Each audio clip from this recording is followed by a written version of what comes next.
you just said, I think is critically important. Can you repeat what you just said, please?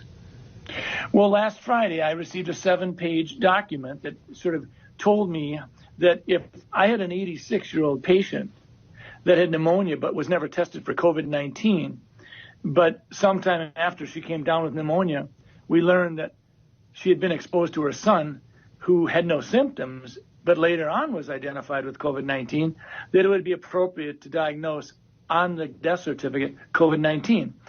Now, we've not done that. If someone has the pneumonia after and it's in the middle of a flu epidemic, and I don't have a test on influenza, I don't diagnose influenza on the death certificate. I will say this elderly patient died of pneumonia. I don't mean to interrupt you, but my heart is sinking right now as you're telling me this. You're a doctor.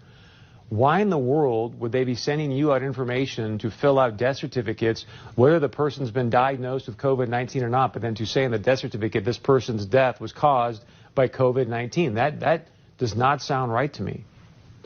I went to the person in our office who does most of the death certificates over the last 10, 20 years, and I said, does this sound right? I had her look at the documents that I printed off, and she said, well, we've always been told that you always put down just facts. You don't put down any probabilities. You don't put any presumptions down. It's just what you know. And so this is concerning, and it actually gets to your point, Chris. When we start talking about the data that goes into the modeling, we have to ask ourselves a question.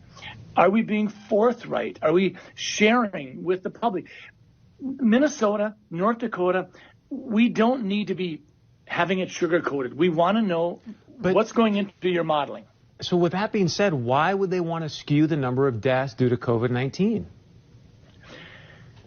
Well, fear is a great way to control people, and I worry about that. I worry that sometimes we're so darn interested in just jazzing up the fear factor